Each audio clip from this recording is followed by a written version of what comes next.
እንደምናመሻችሁ የተከበራችሁ ተመልካቾቻችን፣ አንድ ሰዓት ሆኗል። ከኢትዮጵያ ቴሌቪዥን የምዕራፍ 2 የቲቪ 57 ዜናዎቻችንን ይዘን ቀርበናል።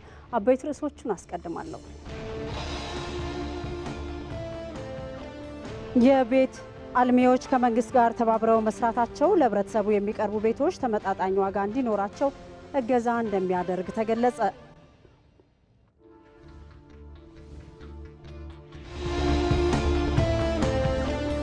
የአፍሪካ መዲናና የዓለም ዲፕሎማቶች ማዕከል የሆነችው አዲስ አበባ ሊጎበኙ የሚችሉ በርካታ ታሪካዊና ጥንታዊ ሀብቶችና የቱሪዝም መዳረሻ ስፍራዎች አሏት።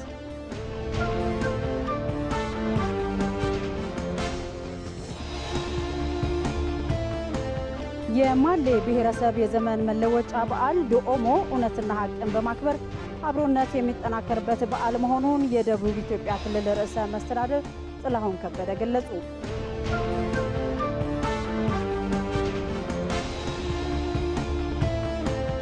ከውጭ ጀርመንና ፈረንሳይ ቀጣዩን የአሜሪካ ፕሬዝዳንት ዶናልድ ትራምፕን አስጠነቀቁ።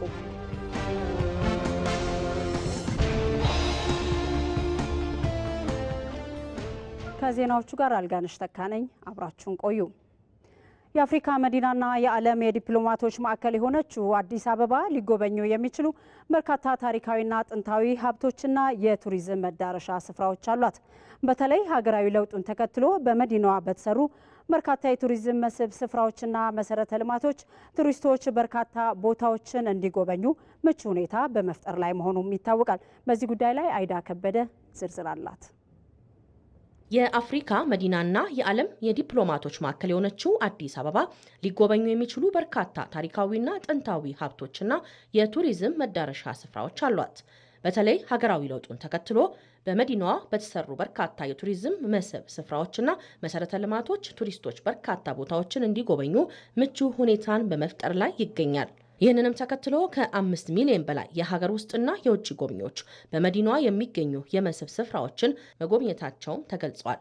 የአዲስ አበባ ባህል ኪነጥበብና ቱሪዝም ቢሮ ምክትል ቢሮ ኃላፊ ሁንዴ ከበደ በከተማዋ እየተከናወኑ ያሉ ዘርፈ ብዙ የልማት ስራዎች የከተማዋን ገጽታ ከመቀየር ባለፈ ለቱሪዝም ዘርፍ እድገት ትልቅ አስተዋጽኦ እያበረከቱም ይገኛሉ ብለዋል። አብዛኛውን ቁጥር የሚይዘው እነዚህ ፌስቲቫሎች ላይ የሚሳተፉ ቱሪስቶች ናቸው። በተለይ ከሀገር ውስጥ ቱሪዝም አንጻር ስናይ ከመስከረም ወር ጀምሮ በርካታ ኩነቶች ተደርገዋል። የትልቁ የኢሬቻ ፌስቲቫልን ጨምሮ በርካታ ሰዎች ወደ መዲናችን መጥተው አክብረዋል። ባለፉት 6 ወራት የሀገር ውስጥ ቱሪስት ፍሰትን ስናይ ኦልሞስት ወደ 4.6 ሚሊዮን የሚሆን ቱሪስት መዲናችንን ጎብኝቷል። ይሄ ብቻ ሳይሆን ደግሞ ከግማሽ ሚሊዮን በላይ የውጭ ሀገር ቱሪስቶችም እንደዚሁ ባለፉት 6 ወራት መዲናችንን አዲስ አበባን መጥተው ጎብኝተዋል ማለት ነው። ይሄ ትልቅ ቁጥር ነው። ባለፉት 6 ወራትም በመዲናዋ ከቱሪዝም ዘርፍ ከ96 ቢሊዮን ብር በላይ ገቢ መገኘቱንም ምክትል ቢሮ ኃላፊው አስታውቋል። በመሆኑ በመዲናዋ የተሰሩ የቱሪዝም መዳረሻዎች የሀገር ውስጥና የውጭ ጎብኚዎች ቁጥር እንዲጨምር ትልቅ እገዛ ማበርከቱንም ጠቁመዋል። ከለውጥ ዓመታቱ ወደዚህ በርካታ የቱሪዝም መዳረሻዎች ከዚህ በፊት አይተን በማናውቅ ደረጃ እየተሰሩ ነው፣ እየተገነቡ ነው ያሉት። እንደ ሀገራችን ያለው እንዳለ ሆኖ በተለይ ደግሞ ከተማችን ላይ በርካታ ፓርኮች ተሰርተዋል። እንደነ ዩኒቲ ፓርክ፣ ሸገር ፓርክ፣ እንጦጦ ፓርክ እኚህ በጣም ግዙፎቹን ማንሳት ይቻላል። እሱም ብቻ ሳይሆን አሁን በኮሪደር ልማቱ ደግሞ በየክፍለ ከተማው እየተሰሩ ያሉ በርካታ ፓርኮች አሉ። እኚህ ሁሉ ተደምሮ ከዚህ በፊት የነበረንን የቱሪስት መዳረሻ ቁጥር ከፍ ያደርጋል ማለት ነው። ስለዚህ አንደኛ ቱሪስቱ ወደ ሀገራችን ሲመጣ እዚህ አዲስ አበባ ሲቆይ እኚህን የመዳረሻዎች የመጎብኘት እድሉ ሰፊ ነው የሚሆነው። በርካታ አማራጮች ይኖሩታል። የቤት አልሚዎች ከመንግስት ጋር ተባብረው መስራታቸው ለህብረተሰቡ የሚቀርቡ ቤቶች ተመጣጣኝ ዋጋ እንዲኖራቸው እገዛ እንደሚያደርግ ተገለጸ። ኦቪድ ሪል ስቴት የጫካ ቤቶች ልማት ፕሮጀክትን በይፋ አስጀምሯል። እድሉ ፈቀደ ዝርዝር አለው። በተለያዩ ግንባታ ስራዎች ላይ እየተሳተፈ የሚገኘው ኦቪድ ሪል ስቴት በመዲናዋ በርካታ ቤቶችን ገንብቶ እያስረከበ ይገኛል። ማዕከላዊና ዝቅተኛ ገቢ ያላቸው ነዋሪዎች ያማከለ ቤቶችን ሰርቶ ማስረከብ ደግሞ የኦቪድ ዋና ዓላማው ነው። የቤት አልሚዎች ከመንግስት ጋር ተባብረው መስራታቸው ለህብረተሰቡ የሚቀርቡ ቤቶች ተመጣጣኝ ዋጋ እንዲኖራቸው ገዛ እንደሚያደርግ የኦቪድ ሪል ስቴት ዋና ስራ አስፈጻሚ ይናገራሉ። አንደኛው ከመንግስት ጋር መስራት መልካም ጎን ነው ብዬ የማስበው በእነዚህ የመንግስትና የግል አጋርነት ላይ መንግስት በራሱ እንደ ባለድርሻ አካልነቱ የሚያቀርብልን የሚሰጥ እገዛዎች ይኖራሉ። እነዚህ እገዛዎች ለህብረተሰቡ የምናቀርበውን ቤቶች በጣም በተመጣጣኝ ዋጋ እንድናደርግ ያደርገናል። ይሄ መንግስት የራሱን የሆነ የሚያግዘንን ቢሮክራሲዎችን ያስቀርልናል። እንደዚህ ከቀረጥ ነፃ መሆን የሚገባቸው እቃዎች ፕሮጀክቱ ላይ የሚሉ ግብአቶች ሲኖሩ በዛ እገዛዎች ያደርግልናል። በቤት አልሚዎች ላይ ከህብረተሰቡ ከሚነሱ ቅሬታዎች አንጻር ከመንግስት ጋር አጋር ሆኖ መስራት ከፍተኛ መተማመን እንደሚፈጥር ዋና ስራ አስፈጻሚው ያነሳሉ። ለህብረተሰቡም እንደመተማመኛ ነው። ህብረተሰቡ መንግስትን ስለሚያምን መንግስት መኖሩ ደግሞ ለኛም ጥቅም ነው። እንደ ግል አልሚነታችን ብዙ አገራችን ላይ የተበላሹ ጉዳዮች አሉ። በሪል ስቴት ዘርፍ ብዙ ህብረተሰቡ ያልተመቸው ወይ ቃሉን ያልተጠበቀለት ነበረ። ይሄ ግን መንግስት መኖሩ በራሱ አንድ መተማመኛው ነው። በይፋ ስራውን የጀመረው ጫካ ፕሮጀክት በአጭር ጊዜ ውስጥ የተጣለባቸውን አደራ እንደሚወጡ የገለጹት የጫካ ቤቶች ልማት ፕሮጀክት ማናጀር ህብረተሰቡ ልማቱን እንዲጎበኙ ጥሪ አቅርበዋል። ማህበረሰባችን አትሊስት መጥቶ ምን እየሰራን እንደሆነ ጫካ ላይ ምን እየገነባን እንደሆነ የሚሰሩትን ቤቶች ራሱ ጫካ ፕሮጀክት ምን እንደሆነ መጥተው ቢጎበኙን ቢያዩን ነው ምለው። ኦቪድ የጫካ ቤቶች ልማት በውስጡ ለህብረተሰቡ በርካታ አገልግሎት የሚሰጡ ስራዎችን እንደሚያካትትም ገልጸዋል። የኢትዮጵያ አየር መንገድ ብቁና ስነ ምግባር ያለው የሰው ኃይል እየገነባ መሆኑን ገለጸ። በፌዴሪ አየር ኃይል የተለያዩ ስልጠናዎችን ሲከታተሉ የነበሩ የአየር መንገዱ ባለሙያዎች ተመርቀዋል። ተስፋዬ ለሜሳ ዝርዝር አለው።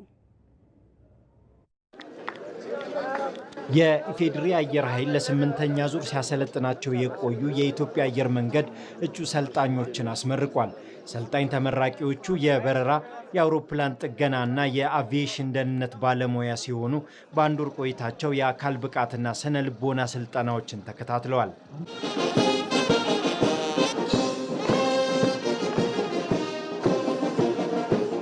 በኢፌዴሪ አየር ኃይል ያገኙት ስልጠና በስራቸው ብቁና ተወዳዳሪ ለመሆን እንደሚያስችላቸው ነው ተመራቂዎቹ ለኢቲቪ የተናገሩት። እዚህ የነበረው ስልጠና በጣም አሪፍ ነበረ። ማለት ፊዚካሊ ሜንታሊም ብዙ ነገሮችን እንድናስተካክል በጣም ረድቶናል። ለምሳሌ ከታይም ማኔጅመንት አንጻር ራስን ገዝቶ እችላለሁ ብሎ ወደ ማሰብ ላይ አልችልም ከማለት ችሎ ሰርቶ ወደ ማሳየት ፊዚካሊም ፊት እንድንሆን ነገሮች ላይ በደንብ ፎከስ አድርገን እንድንሰራ ራሳችንንም እንደዚሁ ቻሌንጅ እንድናረግ በጣም ረድቶናል። ስልጠናውን እኔ እንጃ መግለጽ አልችልም። በጣም አሪፍ ነው በራሴ ያየሁት ነገር። ስለዚህ ወደፊት ለሚሰራው ወይም ኃላፊነት ለተሰጠኝ ስራዬ ይሄ መሰረታዊ የሆነ ስልጠና ነው ብዬ ነው የምወስደው ማለት ነው። የኛ የቴክኒሻን ስራ ጉልበት ይፈልጋል፣ አቅም ይፈልጋል እና በሱ ደረጃ በጣም ጠንካራና ፊት አድርጎ ነው በዚህ 30 ቀን ውስጥ የገፋን እና በዚህ 30 ቀን ውስጥ ፊት ማድረጉ ብቻ ሳይሆን በሚቀጥሉት ጊዜያት ምን አይነት ነገሮችን ሰርተን ራሳችንን ማጎልበት እንደምንችል ትምህርት ወስደንበት ነው የመጣ ነውና እነዚህ ነገሮች ለስራዬ ይጠቅሙኛል ብዬ በጣም አስባለሁ እና በጣም ጥሩ ነገር ነው ያስተማራል። የኢትዮጵያ አየር መንገድ የሰው ሀብት አስተዳደር ምክትል ኃላፊ ዘነበ ወርቅ ገብረ ጻዲቅ አየር መንገዱ ብቁ የሰው ኃይል ለማፍራት ከተለያዩ ተቋማት ጋር በትብብር እየሰራ ይገኛል ብለዋል።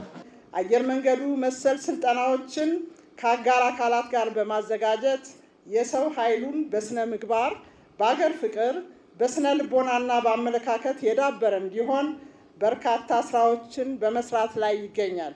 የኢፌዴሪ አየር ኃይል ምክትል አዛዥ ብርጋዴር ጄኔራል ነገራ ሌሊሳ ተመራቂዎቹ ያገኙትን ስልጠና ተጠቅመው የስራ ኃላፊነታቸውን እንዲወጡ አሳስበዋል። በዛሬው ዕለት የተመረቃችሁ የ8ኛ ዙር ተመራቂዎችም ከተራቀቀው የዘመኑ የአቪዬሽን ቴክኖሎጂ ጋር በቀጣይ ስልጠና የምትገናኙ ከመሆኑ አኳያ ከፍተኛ ጥረት እንደሚጠበቅባችሁ አውቃችሁ ባገኛችሁት ተጨማሪ አቅም በመታገዝ ለሀገራችሁ ለራሳችሁ አኩሪ ታሪክ መስራት ይጠበቅባቸዋል። በመሰረታዊ ውትድርና ስልጠና ከፍተኛ ውጤት ላስመዘገቡ የኢፌዴሪ አየር ኃይል አባላትም ማዕረግ የማልበስ ስነ ስርዓትም ተካሂዷል። ኢቢሲ ወደ ይዘት ተመልካቾቻችን የኢትዮጵያ ብሮድካስቲንግ ኮርፖሬሽን በተለያዩ የሀገሪቱ አካባቢዎች ካስገነባቸው ዘመናዊ ስቱዲዮዎች ዜናዎችን ወደ እናንተ እያደረሰ ይገኛል። በዛሬው ምሽት ባልደረባዬ ሪሳል ኦፒዮ ከጅማ ኢቢሲ ስቱዲዮ ተጨማሪ ዜናዎችን ወደ እናንተ ልታደርስ ተዘጋጅታለች። ከኢቢሲ የጅማ ስቱዲዮ ሪሳል፣ እንዴት አመሸሽ? ዜናዎችን መቀጠል ትችላለሽ። አመሰግናለሁ አልጋነሽ። ጤና ይስጥልን ተመልካቾቻችን፣ እንደምን አመሻችሁ። ተጨማሪ የይዘት ምንጭ ከሆነው ጅማ ስቱዲዮ ያዘጋጀናቸው ዜናዎች ወደ እናንተ እናደርሳለን። ሪሳል ኦፒዮ ነኝ፣ አብራችሁን ቆዩ። ቀዳሚ የምናደርገው ዜና በጅማ ዩኒቨርሲቲ ግብርና ኮሌጅ በምርምር የተደገፈ የተፈጥሮ የአፈር ማዳበሪያ የማዘጋጀት ስራ እየተካሄደ መሆኑ ተገለጸ። ማዳበሪያ የማዘጋጀት ስራው የካርበን ልቀት ለመቀነስ እንደሚረዳም ተጠቁሟል። መሐመድ ራመቶ ተጨማሪ አለው። የጅማ ዩኒቨርሲቲ የግብርናና እንስሳት ሕክምና ኮሌጅ ከግብርና ተረፈ ምርቶች የተፈጥሮ የአፈር ማዳበሪያ ለማዘጋጀት ምርምር ሲያካሄድ ቆይቷል። ምርምሩ የኢትዮጵያን የግብርና ልማት አቅጣጫን ተከትሎ የተካሄደ እንደሆነ የጅማ ዩኒቨርሲቲ ፕሬዚዳንት ዶክተር ጀማል አባፊጣ ለኢቲቪ ገልጸዋል። ተረፈ ምርት ወደ ባዮፈርቲላይዘር በመቀየር የግብርና ምርትና ምርታማነትን በተለይም መንግስት አሁን እየሄደባቸው ያሉትን ኢኒሼቲቮች ሰፖርት ከማድረግ አንጻር ትልቅ ግብአት ሊሆን ትልቅ አቅም ሊሆን የሚችሉ ስራዎችን ነው እየሰራን ያለ ነው። ምንድነው ምርምሩ አልቋል። የተለያዩ ሙከራዎች በገበሬ ማሳ ላይ ውጤታማነታቸው ታይቷል። የምርምር ስራው ከውጭ ሀገር የሚመጣውን ማዳበሪያ ለመቀነስ በማሰብ ሲካሄድ የቆየ መሆኑን በጅማ ዩኒቨርሲቲ የግብርናና እንስሳት ሕክምና ኮሌጅ መምህርና ተመራማሪው ዶክተር ሚልኪያስ አህመድ ይገልጻሉ። የተፈጥሮ ማዳበሪያውን የማዘጋጀቱ ስራ ከማገዶና ከኃይል ጋር እንደሚያያዝም ተመራማሪው አስረድተዋል። ከባዮ ኤነርጂ ጋር የምናገናኝበት ደግሞ ምንድን ነው? ለምሳሌ ባዮጋዝ የሚባለው ነገር ጋዙን ለኢነርጂ እንጠቀማለን። ከዛ በኋላ ከሱ ወጥቶ የሚወጣው ተረፈ ምርት ወይም ኢፍሉዌንት ከዛ የሚመጣው ስለሪ በጣም ውሃ ነው፣ ሊኪድ ነው፣ ይከብዳል፣ ለማጓጓዝ በጣም አስቸጋሪ ነው። ለዚህ በቀላሉ ይህ በአርሶ አደር እንዲጠቀመው ባዮቻሩ ጋር እያቀላቀልን ከዛ ውስጥ ያለውን ንጥረ ነገሮች ባዮቻሩ እንዲወስድ እናደርግና ያን ባዮቻር መሬቱ ላይ እንዲጨምር እናደርጋለን ማለት ነው። ለዚህ ኢነርጂውንም በአንድ በኩል ይጠቀማል፣ ከዛ የሚወጣውን ተረፈ ምርትን በቀላሉ ወደ መሬቱ ይወስደዋል ማለት ነው። በምርምሩ ውጤት መገኘቱንም ዶክተር ሚልኪያስ አህመድ ገልጸዋል። በኤሌክትሪክ የሚሰሩ ማሽኖች አሉ። እነዛ በደንብ አድርገው ባዮቻር ማዘጋጀት ይችላሉ። ነገር ግን ይሄን ለኛ ሀገር ተጨባጭ አይደለም። ገበሬው ይሄን አፎርድ አያደርግም። ዛሬ ላይ ቀለል ያለ በትንሽ ወጪና በቀላሉ የምንፈልገውን አይነት ባዮቻር ማዘጋጀት የምንችልበትን ቴክኖሎጂ ዴቨሎፕ አድርገናል። ሁለተኛው ደግሞ ይህንን ነገር በዩኒቨርሲቲ የምርምር ቦታ ላይ የተለያዩ ተክሎችን አንድ ተክል ብቻ ሳይሆን የተለያዩ ተክሎችን እየተከልን ምን ይመስላል ውጤቱ ስናይ ነበረ። ብዙ ግኝቶችን አግኝተናል። አሁን ሞር ስኬል አፕ ወደ ማድረግ ደረጃ መድረስ ችለናል ማለት ነው። በጅማ ዩኒቨርሲቲ የአፈር ለምነት ተባባሪ ፕሮፌሰር የሆኑት ዶክተር አበበ ንጉሴ በበኩላቸው የተፈጥሮ ማዳበሪያው የካርበን ልቀትን ለመቀነስ ፋይዳ እንዳለው ገልጸዋል። ባዮቻር ልክ እንደ ስፖንጅ ማለት ትችላለህ። እንደ ስፖንጅ ውስጡ ብዙ ቀዳዳዎች ያሉት ነገር ነውና ማዳበሪያን ይዞ በቀላሉ በዝናብ እንዳይታጠብ ለእጽዋቶች በቀላሉ ተደራሽ እንዲሆን የሚያደርግ ማቴሪያል ነው። እዚህ ባዮቻር ውስጥ ጥቁሩ ቀለም ካርበን ነውና ያ ካርበን እንግዲህ የሚገመተው የዛ 60% የሚሆነው ካርበን ከ100 ዓመት በላይ ይቆያል።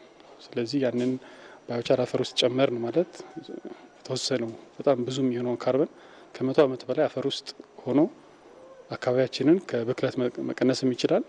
እዛም ደግሞ ኒውትሪየንቶችን ወይም ደግሞ ንጥረ ነገሮችን በቀላሉ ለእጽዋት መስጠት ይችላል ማለት ነው። በጅማ ዩኒቨርሲቲ ግብርናና እንስሳት ሕክምና ኮሌጅ በምርምር የተዘጋጀው የተፈጥሮ ማዳበሪያ በግቢው የእርሻ ቦታዎች ላይ ጥቅም ላይ የዋለ ሲሆን ባለፈው ዓመት 460 ኩንታል የተፈጥሮ ማዳበሪያ ለአርሶ አደሮች እንደተከፋፈለም ተገልጿል። ለኢቲቪ ለተጠናቀረው ዘገባ መሐመድ ራህመቶ ጅማ።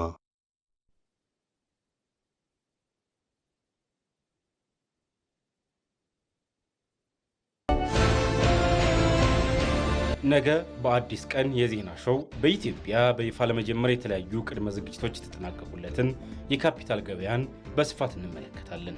ይህንን ዘርፍ የመቆጣጠር ስልጣን የተሰጠው የካፒታል ገበያ ባለስልጣንና የአክሲዮኖች ግብይት የሚካሄድበት የኢትዮጵያ ሰነደ መዋዕለ ንዋይ ገበያ በተጨባጭ ምን እየሰሩ ነው ስንል በአዲስ ቀን የሀገር ጉዳይ ምላሽና ማብራሪያ እንጠይቅበታለን። ከዚህ ቀደም በባንኮችና ኢንሹራንሶች እንዲሁም ጥቂት በሚባሉ ድርጅቶች ሲሸጥና ሲገዛ የቆየው የአክሲዮን ግብይት በተለየ መንገድ የሚቆጣጠር አካል አልነበረውም። ይህንን ችግር ይቀርፋል የተባለለትና ወደ ስራ እየገባ የሚገኘው የካፒታል ገበያ ሰፊ የአክሲዮን ገበያን ለመፍጠር ምን ያህል ምቹ ሁኔታዎች አሉ ስንልም የዘርፉን ባለሙያና የሚመለከታቸውን አካላት የአዲስ ቀን የሀገር ጉዳይ ይጠይቃል። የአክሲዮን ግብይትን በማስፋት አነስተኛ ገንዘብ ያላቸው ዜጎች በሀገራቸው ከሚፈጠረው ሀብት ፍትሐዊ ተካፋይ እንዲሆኑ አስተዋጽኦ ምንድን ነው? የቢዝነስ ሀሳብ ኖሯቸው የካፒታል እጥረት ያለባቸው ስራ ፈጣሪዎችስ ምን ይጠቀማሉ ስንል ሰፊ ምላሽ እናሰጥበታለን። ታዲያ በተደራጀ መልኩ ካፒታል ገበያ መጀመሩ እንደ ሀገር ብሎም ለእያንዳንዱ ዜጋ ምን ጥቅሞችን ያስገኛል? በዓለም አቀፍ ደረጃ የካፒታል ገበያ ስርዓት የተገበሩ ሀገራት ልምድና ተሞክሮንም እያነሳን በአዲስ ቀን የሀገር ጉዳይ ትኩረት አድርገነዋል። አዲስ ቀን ይህንን የሀገር ጉዳይ ጨምሮ ሌሎች ጥንቅሮችን ይዞ ነገ ጠዋት ከ1 ሰዓት እስከ 3 ሰዓት ከአብዮት ይግዛውና ከቀዳማዊት በቃሉ ጋር ይጠብቃቸዋል። አዲስ ቀን። ተመልካቾቻችን ለተፈጠረው የድምጽ መቆራረጥ ይቅርታ እንጠይቃለን። ወደ ሌላኛው ዜና አልፋለሁ። የማሌ ብሔረሰብ የዘመን መለወጫ በዓል ዶሞ እውነትና ሀቅን በማክበር አብሮነት የሚጠናከርበት በዓል መሆኑ የደቡብ ኢትዮጵያ ክልል ርዕሰ መስተዳደር ጥላሁን ከበደ ገለጹ። የማሌ ብሔረሰብ የዘመን መለወጫ በዓል ዘንድሮ በአደባባይ ለ11ኛ ጊዜ በሌሞ ግንቶ ከተማ ተከብሯል። አስረሳ ወገሻው ተጨማሪ አለው። በደቡብ ኦሞ ዞን የሚገኘው የማሌ ብሔረሰብ የዘመን መለወጫ በዓል ዶኦሞ ለ11ኛ ጊዜ በማሌ ወረዳ ሌሞ ጌንቶ ከተማ ባህላዊ እሴቱን ጠብቆ ተከብሯል። የበዓሉ ተሳታፊዎችም የዶኦሞ በዓል የሕዝቡን ሰላምና አብሮነት በመጠበቅ የሚከበር በዓል ስለመሆኑ ይገልጻሉ። እሴቶቻችን ደግሞ መረዳዳት፣ መተጋገዝ፣ ሀቀኝነት፣ ታማኝነት እነዚህን የመሳሰሉ ነው። እሱን አስቀጥሎ ይዞ ለመሄድ በርካታ ስራዎች ይፈልጋል። ትውልዱ ላይ መስራት ያስፈልጋል። ለሀገሩ ሁሉ ጸሎት ይደረጋል። ከዛም በኋላ በሽታ እንዲጠፋ ይደረጋል። በሽታ አይመጣም። የደቡብ ኦሞ ዞን የ15 ብሔረሰቦች መገኛ ነው ያሉት የዞኑ ዋና አስተዳዳሪ አቶ ማዕከል ማሊኮ እንደ ዶኦሞ አይነት በዓላትን የህዝቦችን ትስስር ለማጠናከር እንጠቀምባቸዋለን ብለዋል። ዞናችን የ15 ብሔር ብሔረሰቦች የፍቅር መንደርና በርካታ ኢትዮጵያውያን የሚኖሩባት ትንሿ ኢትዮጵያ ናት። እውቅና ያገኙ በዞናችን የሚከበሩ የዘመን መለወጫ በዓላት በጋራ ማክበር የአንድነታችንና የአብሮነታችን መሰረት ስለሚሆን አጠናክረን የሚንቀጥል ይሆናል። በበዓሉ ላይ የታደሙት የደቡብ ኢትዮጵያ ክልል ርዕሰ መስተዳደር ጥላሁን ከበደ የማሌ ህዝብ የዶኦሞ እሴት የሆኑትን እውነትና ሀቅ ጠብቆ የሚኖር ስለመሆኑ ተናግረዋል። የዶሞ በዓል በማሌ ብሔረሰብ ሲከበር ከምንም በላይ ማሌ ታታሪ፣ እውነት ተናጋሪ፣ የጽናት ባለቤት፣ የሰውንም አይመኝ፣ ለሰው የሚሰጥ ራሱን ለሰው አሳልፎ የሚሰጥ የትኛውም ኢትዮጵያዊ ወደ ማሌ ሲመጣ ማሌ ትሆናለህ፣ በቃ ማሌ ነህ ብላችሁ በፍቅር ትቀበላላችሁ፣ ማሌ ታደርጋላችሁ በፍቅር። በዶኦሞ ወቅት የሚከናወነው ባህላዊ ስርዓት ህዝቡ ለልማት የሚነሳበትን እድል የሚፈጥር ስለመሆኑም ርዕሰ መስተዳድሩ ገልጸዋል። በዚህ በዓል ማሌ ካቲ ሲያውጅ እኔ በመራው ህዝብ የበልግ እርሻን በአዲስ መንፈስ በአዲስ ዓመት ጀምር ያለው ጀምሩ ብሎ የምስራች የሚያውጅበት ጊዜ ነውና ከምንም በላይ ፋይዳው በኢኮኖሚ በልጽገን የሰውን እጅ ከማየት ለሰው ልጅ የምንተርፍ ማሌዎች መሆን አለብን ብለው የሚያውጁበት በዓል ስለሆነ ለዚህ በዓል በድጋሚ እንኳን አደረሰን አደረሳችሁ ለማለት ፈልጋለሁ። በዶኦሞ በዓል ላይ የአጎራባች ዞንና ወረዳ ተወካዮችም ተሳትፈዋል። ተመልካቾቻችን ከዚህ ተጨማሪ የይዘት ምንጭ ከሆነው የኢቢሲ ጅማ ስቱዲዮ የያዝናቸው ዜናዎች እነዚህ ነበሩ። ከኛ ጋር ስለነበራችሁ እናመሰግናለን። ወደ ዋናው ስቱዲዮ ልመልሳችሁ። መልካም ምሽት ይሁንላችሁ። አመሰግናለሁ ሪሳል። ወደ አዲስ አበባ ስንመለስ የነገዋ የሴቶች ተሃድሶና ልህቀት ማዕከል ከሚቀጥለው በጀት ዓመት ጀምሮ በሙሉ አቅሙ ወደ ስራ በመግባት በአመት እስከ 10,000 የሚደርሱ ሴቶችን ማሰልጠን እንደሚጀምር የአዲስ አበባ ከተማ አስተዳደር ከንቲባ አዳነች አቤቤ ተናገሩ። የነገዋ የሴቶች ተሃድሶና ልህቀት ማዕከል በሁለተኛ ዙር የስልጠና መርሃ ግብሩ በተለያዩ ማህበራዊና ኢኮኖሚያዊ ችግር ውስጥ የሚገኙ 400 ሴቶችን ዛሬ ተቀብሏል። ዘገባው የኢትዮጵያ ዜና አገልግሎት ነው። መሐመድ አልቃድር እንደሚከተለው ያቀርበዋል። የሴቶች ተሃድሶና ልህቀት ማዕከል በሁለተኛ ዙር የስልጠና መርሃ ግብሩ በተለያዩ ማህበራዊና ኢኮኖሚያዊ ችግር ውስጥ የሚገኙ 400 ሴቶችን ተቀብሏል። በመርሃ ግብሩ ላይ የአዲስ አበባ ከተማ አስተዳደር ከንቲባ አዳነች አቤቤን ጨምሮ ከፍተኛ የመንግስት የስራ ኃላፊዎች ተገኝተዋል። ከንቲባ አዳነች አቤቤ በዚህ ወቅት እንዳሉት የመጀመሪያ ዙር ስልጠና ውጤታማ እንዲሆን ላደረጉ አካላት ምስጋናን አቅርበው ማዕከሉ ሴቶች የሚገባቸውን ክብር የሚያገኙበት እንደሆነም ጠቁመዋል። ማዕከሉ በመጀመሪያ ዙር 300 የሚደርሱ ሴቶችን ተቀብሎ ማሰልጠኑና በሁለተኛ ዙር 400 የሚደርሱ ሴቶችን መቀበሉንም ተናግረዋል።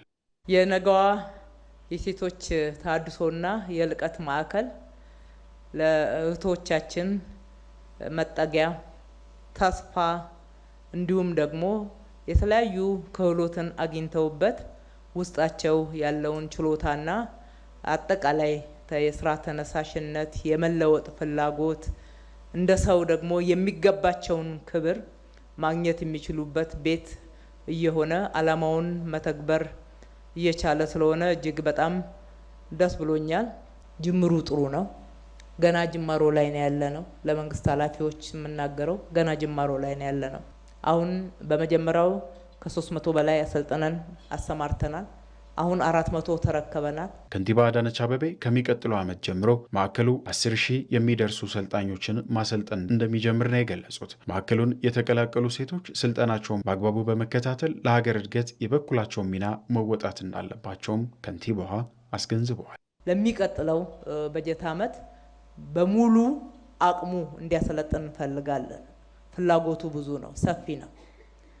ከአዲስ አበባ ብቻ አይደለም የምናመጣቸው። ለመላው ለእንደዚህ አይነት ችግር ለተጋለጡ ሴት እህቶችና ሴት ልጆቻችን ተስፋ እንዲሆናቸው የስራ እድል የሚያገኙበት፣ የሚበረቱበት፣ የሚጠነክሩበት የበለጠ ችሎታቸው ወደ ተግባር ለመውጣት የሚችልበትን እድል የሚያገኙበት ቤት እንዲሆናቸው እንፈልጋለንና በርተን ከዚህ በላይ መስራት አለብን።